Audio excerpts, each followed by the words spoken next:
Hello and welcome. You are watching Gravitas with me, Molly Gambhir. Here's a look at what's lined up for you on the show tonight.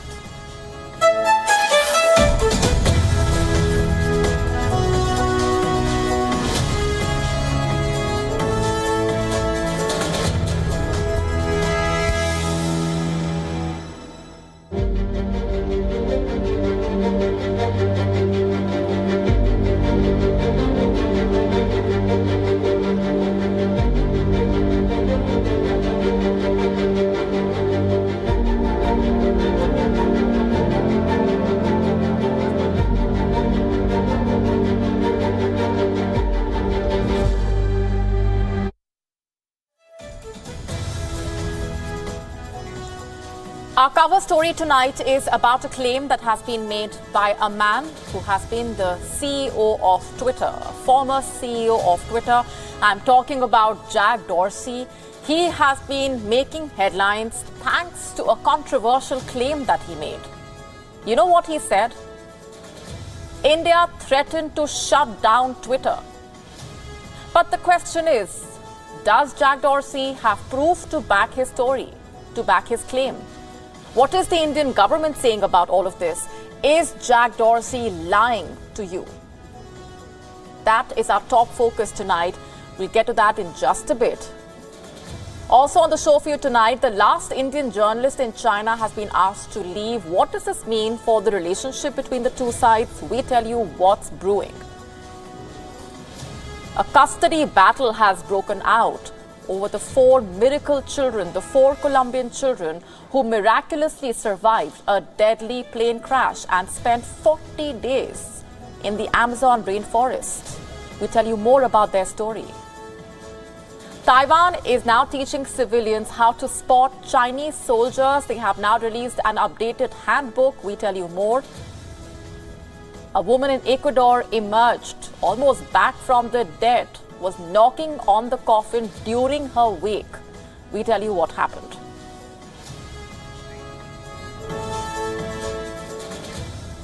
Did India threaten to ban Twitter?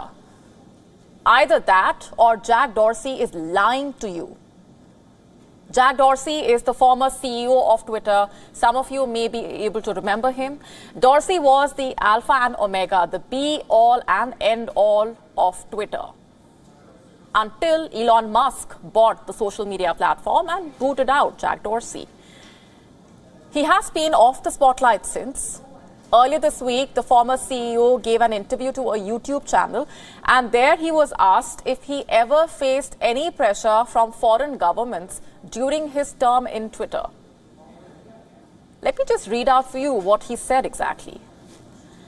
India, for example, India is one of the countries which had many requests around farmers' protests, around particular journalists which were critical of the government, and it manifested in ways such as, we will shut Twitter down in India. We would raid the homes of your employees, which they did. We will shut down your offices if you don't follow suit. And this is India, a democratic country, quote unquote. That is his statement. And there is a lot that is problematic with that statement, starting with the bit that Jack Dorsey may be lying. Because where is the proof that he is not? If India really asked him to censor accounts, then there must be emails, memos, perhaps call records. Where are they?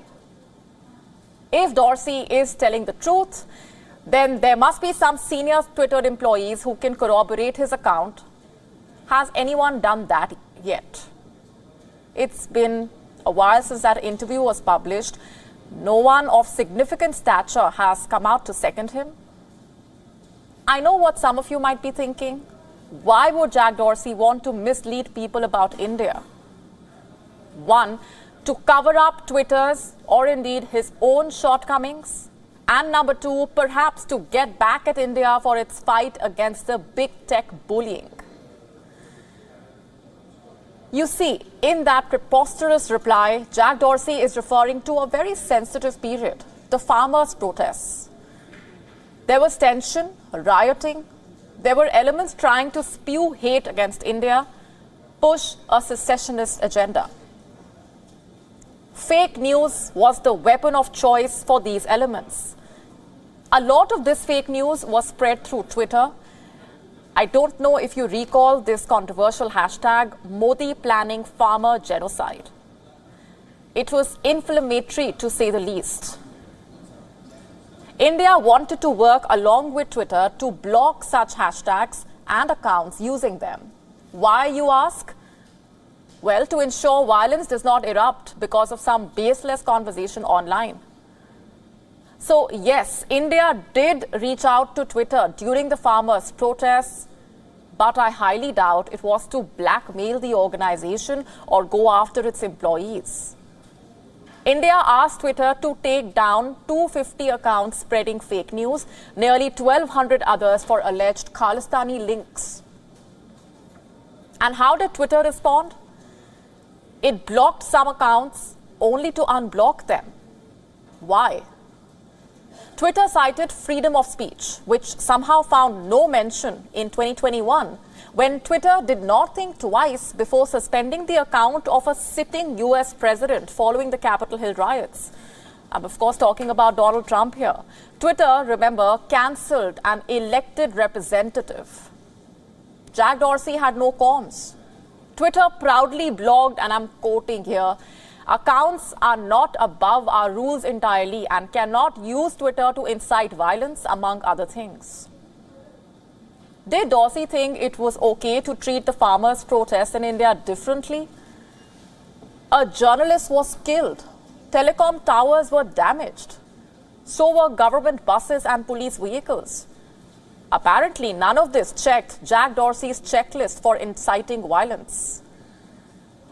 And the truth is that during those months of farmers' protests, Twitter failed to do its job to ensure that its platform was not being used for inciting violence. Jack Dorsey failed miserably as CEO. And India reminded him that Twitter could not possibly assume the role of a court and justify non-compliance. Now, 2 years later, the ousted CEO has come up with his version of the story. The question is, who is buying it? A YouTube channel that obsessively declares itself anti-establishment, or the future investors of Square? I'll tell you what. What Dorsey is doing is actually not all that surprising. Dorsey does have a bone to pick with India. You see, for a long time now, India has been trying to fight big tech's bullying, their monopoly. In 2021, for example, India announced reforms that would hold social media platforms accountable to legal requests. And how did Dorsey's Twitter react to this? This is what India's Information Technology Minister, Rajiv Chandrasekhar, had to say. I'm quoting, "Dorsey's Twitter regime had a problem accepting the sovereignty of Indian law. It behaved as if the laws of India did not apply to it. India, as a sovereign nation, has the right to ensure that its laws are followed by all companies operating in India." Of course, he's right. The law of the land applies to every company operating in India. Apparently, Twitter thought it was above the law. And the Indian minister, by the way, also talks about what really happened during the farmers' protests. Let me read out from that tweet. During the protests in January 2021, there was a lot of misinformation and even reports of genocide, which were definitely fake. The government of India was obligated to remove misinformation from the platform because it had the potential to further inflame the situation based on fake news. Such was the level of partisan behavior on Twitter under the Jack regime, that they had a problem removing misinformation from the platform in India when they did it themselves, when similar events took place in the USA. To set the record straight, no one was raided or sent to jail. Our focus was only on ensuring the compliance of Indian laws, quote unquote. And we too have a message for Jack Dorsey. If India was not a democracy, it would never be one of the biggest markets for Twitter. Mr. Dorsey, it may be hard for you to understand, but in India, we believe in free speech in the true sense. We believe in holding truth to power. And here in India, nothing stops me from publicly asking you, how is it that cancelling Trump on Twitter becomes a quote-unquote business decision and the right decision? These are your words, mind you. But countering fake news during farmers' protests in India becomes anti-democratic. Either you don't understand democracy or your definition of free speech is flawed.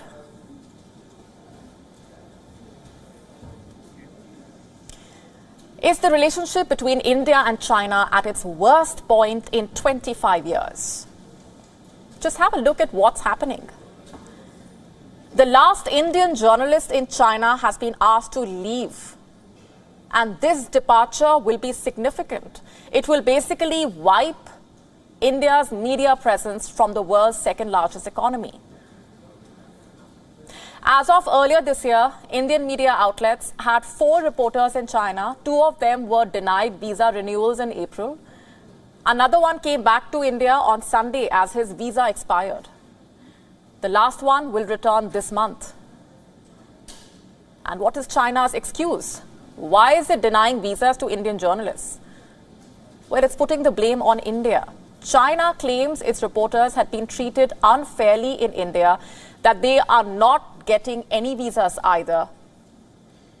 But let me tell you this, only last month, India approved temporary visas for Chinese state media reporters.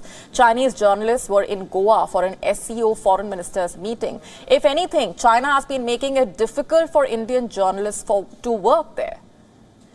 And the spokesperson for the Indian External Affairs Ministry, Arinder Bagchi, said, and I'm quoting, Indian journalists in China have been operating with certain difficulties, such as not being permitted to hire locals as correspondents or journalists. Beijing has imposed limitations on Indian reporters. It does not allow them to hire more than 3 assistants, that too from a pool that's provided by the Chinese authorities. India, meanwhile, does not impose any such cap on hiring. Indian journalists in China also face restrictions while traveling locally. In fact, earlier this month, the Indian Foreign Ministry called out the Chinese authorities over this. And how did China react?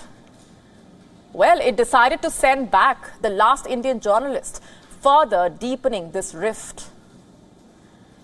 Tensions have been especially high since 2020, when the Indian and the Chinese troops clashed in Galwan Valley. China insists on keeping the dispute separate from overall bilateral ties. But the ripple effects, of course, can be seen in the trade and economic relations. Let me now tell you this.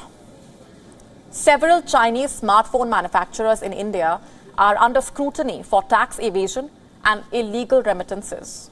We are talking about no ordinary sum, but thousands of crore rupees here. In fact, many local bank accounts for Chinese companies have been frozen. And amid this, the Indian government does not want the Chinese firms to have complete end-to-end control. So it has asked the mobile phone manufacturers to induct Indian equity partners. The list includes Xiaomi, Oppo, Realme, Vivo, and they have also been asked to put Indians on top managerial posts like CEOs, COOs, CFOs, CTOs. You see, many Chinese smartphone companies currently have wholly owned operations in India, but the government wants to change that. It is asking for Indian equity partners, not just in manufacturing operations, but also in sales and marketing units. And on top of that, India is pushing to increase local manufacturing down to the component level. And it also wants the Chinese firms to expand exports and hire local distributors. Simply put, India wants to become an export and manufacturing base for these firms. It wants Indians to hold key positions. And how is China going to react to this? Ties are already fraying between the neighbors. They have been for a while now. The skirmish along the line of actual control in Arunachal Pradesh made the situation even worse. Usually such disputes are followed by dialogue to reduce the tensions, but lately both the sides have increasingly militarized the borders. They have shown no indication of backing down. The situation remains tense, and the effects have trickled down into diplomatic and trade ties. The question is, what lies ahead?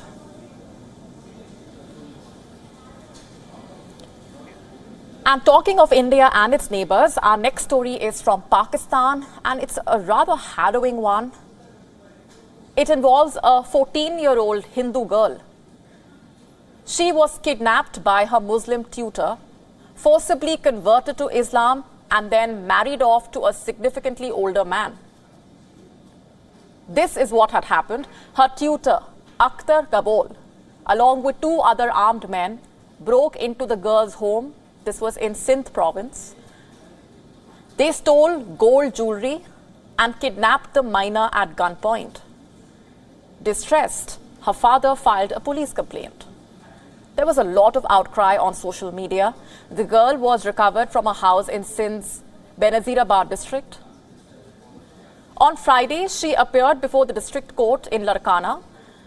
She informed the judge that she had been kidnapped and that she was forced to convert to Islam and wished to return home with her parents. But the court dismissed her plea and sent her to a shelter home till the 12th of June. Meanwhile, the kidnappers presented documents claiming that she chose Islam and consented to the marriage. But what does that even mean? You know, we are talking about a minor here. How can a 14-year-old legally take such a decision? I want you to now watch this clip.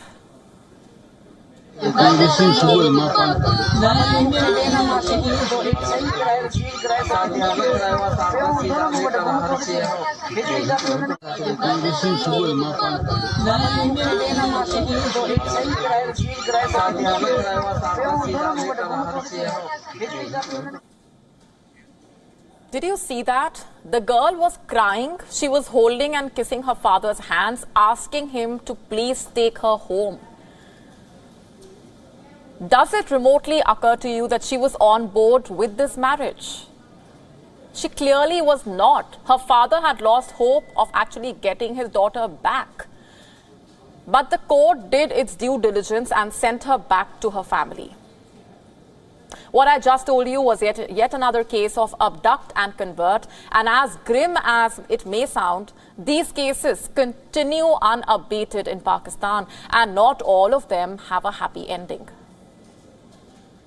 Only 2 days ago, another minor Hindu girl was recovered from Karachi. She also was abducted from Sindh. The kidnapper, Jamo Khan, belonged to an Afghan Pashtun family. He also claimed the girl married at her own will. And interestingly, when the girl and the accused were presented in a magistrate's court, Khan's lawyer produced a marriage certificate, but when asked to submit his national identity card, it turned out that Khan did not even have a Pakistani ID. He was carrying an Afghan ID card. Can you imagine the level of entitlement that this must take? To kidnap a girl, force another religion on her, and then marry her off to men twice her age. The perpetrators rest easy knowing that there will not be any legal repercussions. Abduct and convert incidents are unfortunately endemic in Sindh province, as Hindus are largely concentrated in this region. Girls as young as 12 have been abducted from their families. And it's not just the kidnappers. Religious authorities and local security forces are also in on this. You see, they typically express no inclination to help the victims. At times, the police also turning a blind eye. And not just that, even clerics trusted with officiating marriages do not investigate such conversions. It does not matter if the girl is visibly underage, it seems. There has been a surge in such cases in interior Sindh. Lower courts are flooded with applications from parents seeking justice, asking for the return of their daughters, sisters, wives. According to the Human Rights Commission of Pakistan, over 1,000 girls are forcibly converted to Islam every year. Earlier in January, as many as 12 United Nations rights experts expressed alarm over the situation. The problem actually lies in the system. There is no federal legislation against forced conversions in Pakistan. Successive governments have failed to criminalize forced conversions because of fears of backlash from religious conservatives, it seems. A bill was proposed in October 2021. It was supposed to outlaw such conversions, but it was scrapped by a parliamentary committee. On what grounds, you ask? Well, the committee cited an unfavorable environment. It was as vague as it sounds, and it was rather evident that hardline politicians had a hand in it.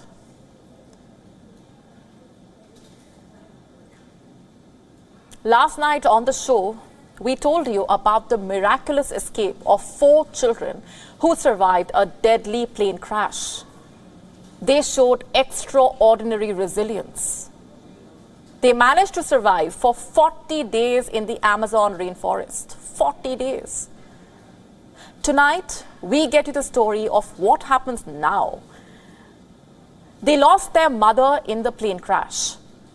And now a custody battle has broken out between the relatives of the children. Our next report telling you more. They escaped death, lost their mother and survived for 40 days in the Amazon rainforest.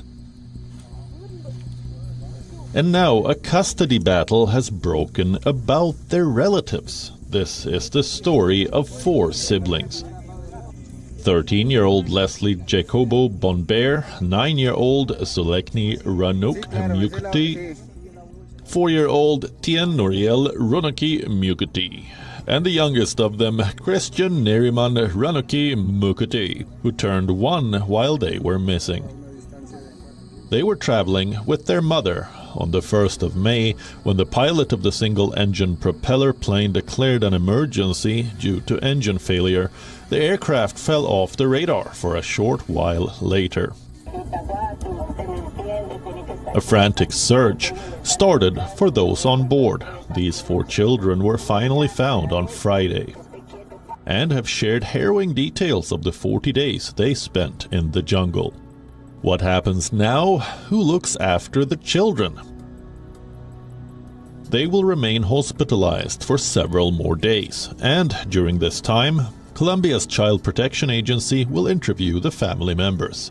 The aim is to figure out who should be looking after the children, after their mother died in the plane crash. The father of 2 of the children faces accusations of domestic violence. The head of the Colombian Institute of Family Welfare has said that a caseworker was assigned to the children at the request of their maternal grandparents. They are vying for custody with the father of the 2 youngest. The agency has not ruled out that they and their mother may have experienced domestic abuse. The oldest sister showed exemplary courage. She pulled the youngest child, Kristen, from the plane. The children spent 4 days near the wreckage, eating flour that had been on board, before wandering from the site. The children used large leaves and branches to shelter from the rain and spent time with one of the military rescue dogs sent to look for them. The dog, Wilson, remains missing, and an operation to find him is ongoing. The children are recovering and have been able to see some family members, as well as draw and talk. The priority right now is their health, both their physical condition and their mental well-being, given the ordeal they had to face, in spite of which they displayed extraordinary resilience.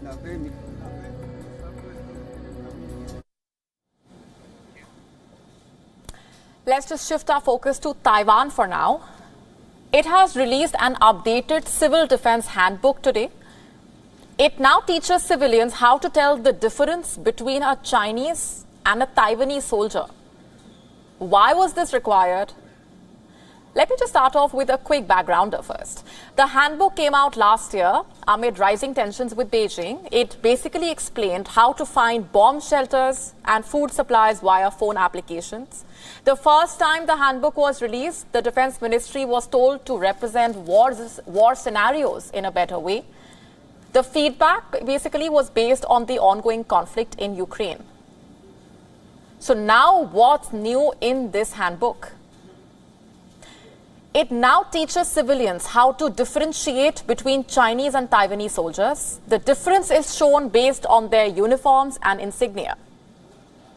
The first new element being illustrations.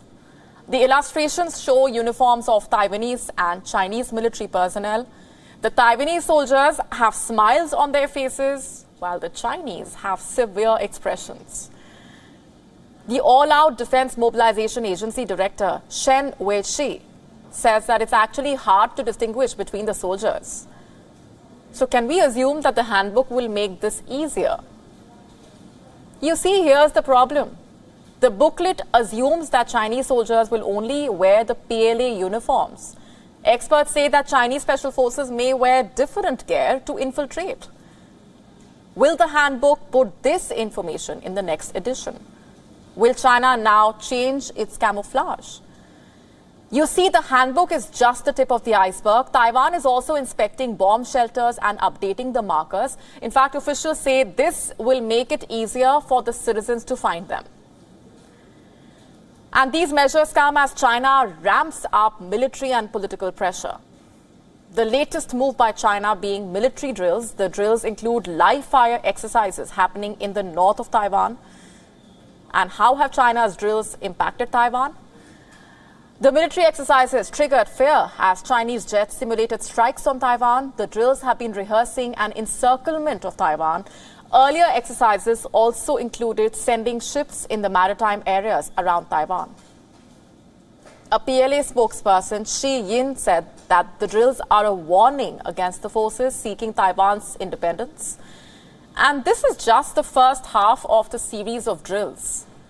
China will be holding separate drills in the northern part of the East China Sea. The Maritime Safety Agency saying that they are scheduled for tomorrow afternoon.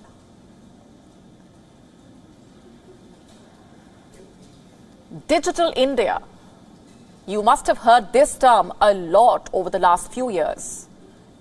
But in due time, this term seems to have stood its test. In fact, according to official data released by the Government of India, India has topped the list of global rankings for the highest number of digital payment transactions made in 2022, the highest number. In fact, India has been witnessing new milestones and has emerged as a global leader in digital payments. According to reports, the country accounted for a whopping 46% of the worldwide real-time payments in 2022. You heard that right. Almost half of the world's digital payments were made in India alone last year. And this report was released by MyGov India, which is a citizen engagement platform of the Indian government. Its report basically highlights India's dominance in the digital payments landscape. Let's just take a closer look at the rankings of the world's top digital payment countries. Now, India topping the rankings with 89.5 billion transactions. 89.5 billion, that's the number of transactions made in just 1 year. Next comes Brazil with 29.2 billion transactions last year, followed by China standing at a meager 17.6 billion transactions. Thailand follows closely behind China with 16.5 billion transactions, and South Korea ranking 5th with 8 billion transactions. Let me just quantify this for you a little bit more and dig deeper. India has single-handedly made more transactions than the next 4 countries combined. Now, the world, of course, has taken note of India's position in the sphere of digital and financial technology. The US ambassador to India, Eric Garcetti, has lauded the country's efforts in making facilities like the internet and technology easily accessible to millions of Indians. Listen in to what he had to say about India and Prime Minister Narendra Modi. When I look at the digital payments and financial tech that India has leapfrogged the world to take the Tiwala who is in a village and now she gets a payment from a phone, make sure that she gets direct payments from the government, 100% of each one of those rupees. I recently had a dinner with a bunch of multi-faith leaders here in India. And one of them said, we hear all this talk about 4G and 5G, even 6G. But they said, here in India, we have something even more powerful than that. Guruji. The widespread adoption of innovative solutions has played a crucial role in India's success as far as digital payments are concerned. And in a recent paper, the IMF also praised India's digital public infrastructure. Have a look at what the International Monetary Fund had to say. The paper states, and I'm quoting now, expansion of digital payments is an important driver of economic development in India. It has also helped stabilize incomes in rural areas. Now the UN Financial Agency has made these comments days after India's Prime Minister Narendra Modi said that the country is #1 in digital payments. He said that the country also has one of the cheapest mobile data services, and today it has helped India's rural economy to transform. And let's not forget that a few weeks ago, Japan revealed that it is considering the adoption of India's UPI payment system. According to several media reports, in fact, Japan is also mulling the decision to send over a team of experts to India and understand how the country's indigenous unified payments interface works for billions of Indians.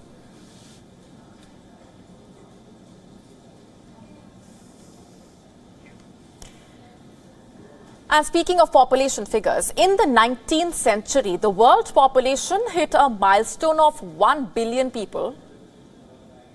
And over the next 220 years, the numbers grew exponentially.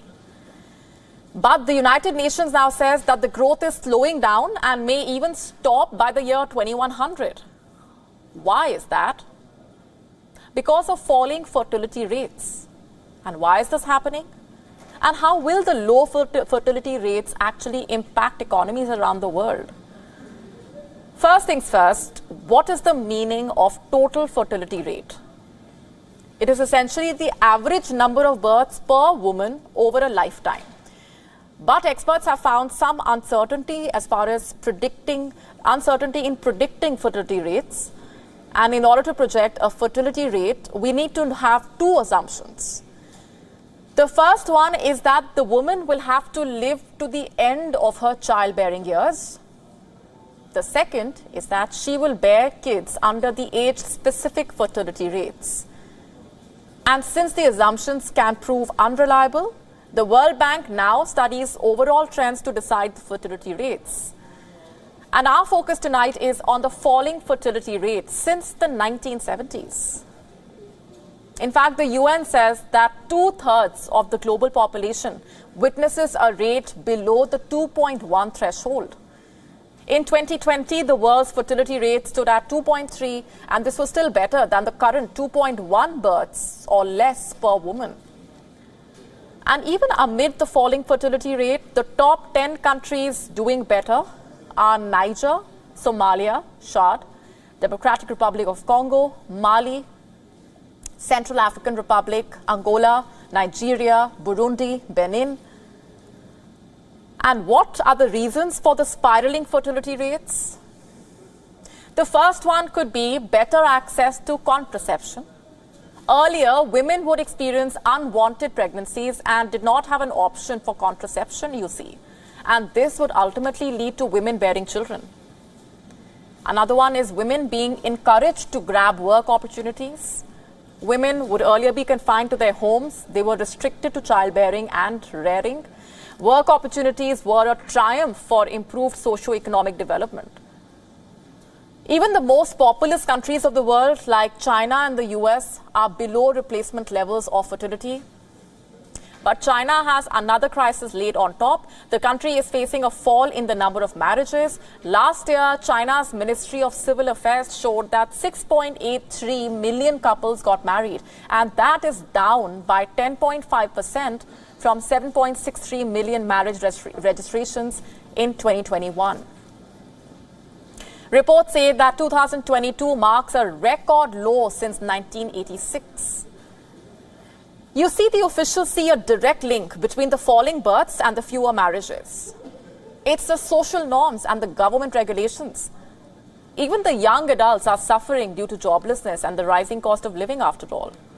Much of the youth also seems to have revolted against marriage, especially after China's stringent rules during the pandemic. The youth has expressed frustration, saying that they are the last generation, quote unquote.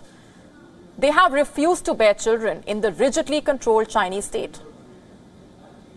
And a similar situation is being noticed in Japan. Its population has shrunk by 1 million since 2008. It seems like more people are dying than being born. And what's the reason for that? Studies show that the Japanese are not interested in having sex. That's right. Studies say 50% of married couples have stopped having sex. What are the reasons behind this? Well, many men say that they are usually too tired after work. On the other hand, many women say that sex is bothersome. And things seem to get worse. Studies show that millions of Japanese are not even dating. Let's say if a couple starts dating, experts say many couples will postpone marriage till much later. Sometimes they simply choose to stay unmarried. More women, by the way, are working now, and that's great. This is majorly helping Japan's shrinking labor force. But you see, this factor also means that women are delaying marriage as much as possible. We've talked about China, Japan, and other parts of the world. The global population is clearly in for a difficult time. Let it be childbearing or marriage numbers. Some countries are on the edge. A shrinking population could have far-reaching implications for economies around the world. Would countries be able to balance the fertility rate equilibrium? And now about a story of the dangers lurking from outer space. Gamma ray bursts are the most powerful explosions in our universe. They are so bright that we can see them from billions of light years away. In a split second, a gamma ray burst can release more energy than the sun will emit in its entire lifetime.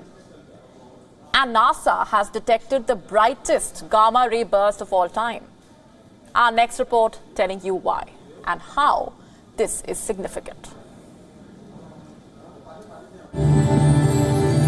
We live on a tiny oasis in a vast universe, where life exists in various shapes and sizes, while everything which is alive will surely die one day.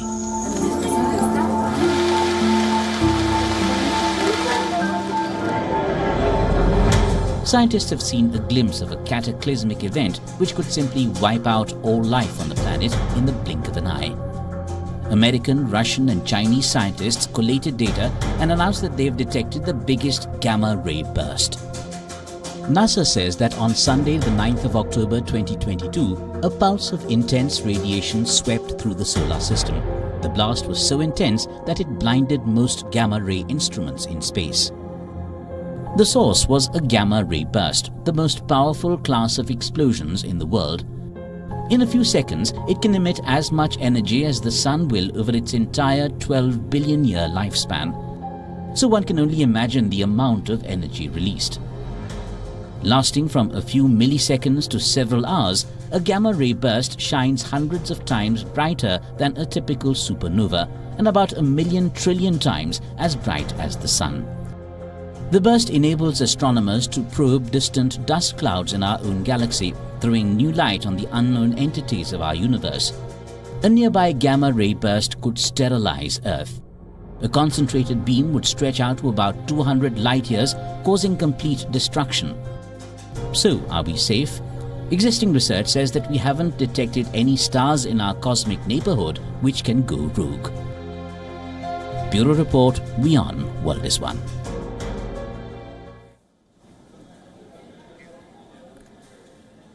Do you believe in zombies?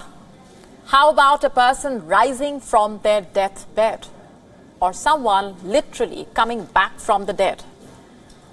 In Ecuador, a woman was declared dead, but the so-called dead woman shocked her family. Her relatives saw her knocking on her own coffin during a wake ceremony. How did the doctors declare a living person as dead? What really happened? Let's get to the details. The person in question is 76-year-old Bella Montoya. She suffered a possible stroke. I was admitted to the hospital on Friday. The health ministry said that when she did not respond to revival efforts, the doctor declared her dead. Her family even received a death certificate. Montoya's family brought her to a funeral home later in the day. After 5 hours of the wake ceremony, 5 hours, the family started to hear strange sounds coming from the coffin. The son opened the coffin and saw his mother struggling while wrapped in sheets. Relatives rushed the woman back to the hospital. The health ministry is saying that she is in intensive care now. Doctors say that she is under intubation. What exactly happened? What are the authorities doing now? What are they saying? Officials say that an investigation has been launched regarding the concerned doctor. A committee is also reviewing how the hospital issues death certificates. You'll be surprised to know that this is not the first time. People have been declared dead while alive earlier. Let's look at this Iowa case as an example. A woman was pronounced dead in a special care facility. This is after a nurse did not find a pulse. The patient was not breathing. A funeral director and her family was called. The woman was put in a body bag and zipped up. And this is where the story takes an interesting turn. The moment the authorities unzipped that bag, they slowly watched the woman's chest moving and she finally gasped for air. Although there was no eye movement, the nurses could sense a pulse and breathing. The woman was then returned to a care facility the same day. What happened to the care facility? What happened there? The facility now faces 2 state violations which amount to $10,000. It's bizarre, also concerning how often these incidents take place. Let's go back to the year 2020 now, when a young woman was declared dead in Detroit. Guess what? She opened her eyes before she was about to be embalmed. The fire department tried to revive the 20-year-old woman for 30 minutes. An emergency room doctor was also consulted, but they failed to revive her, or so they thought. Officials said that her body could be released even without an autopsy.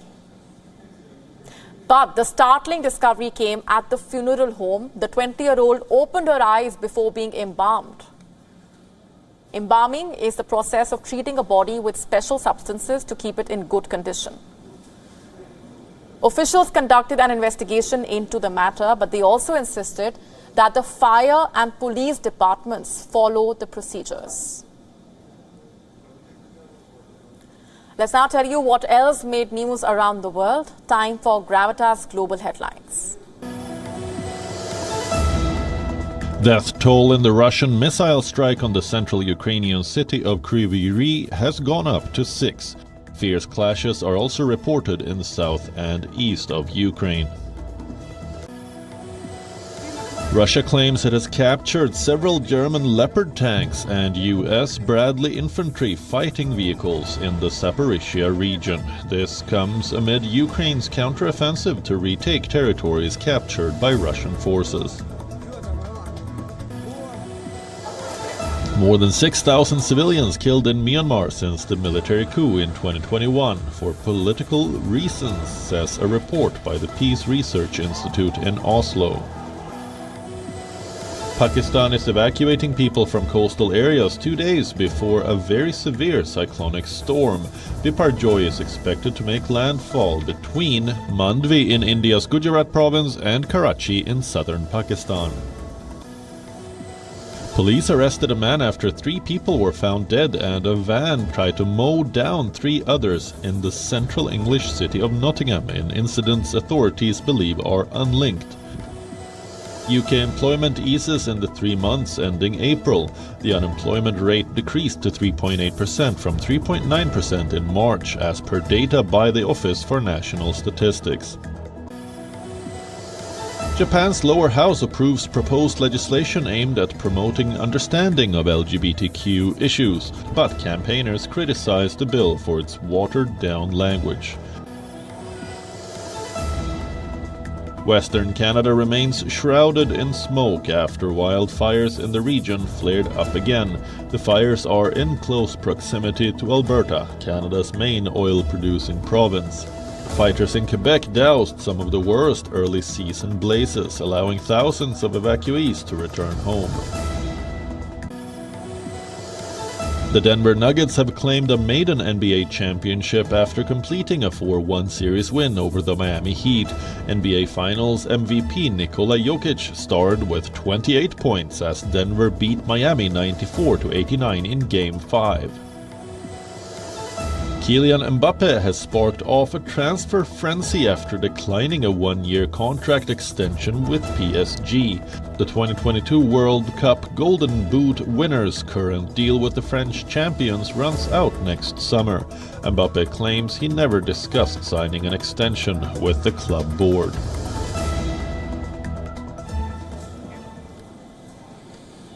And with that, it's a wrap on this edition of Gravitas tonight. We are leaving you with Gravitas images. Thanks very much for watching. What better way for them to get to us all than getting on? As you can see, they are already getting the party started.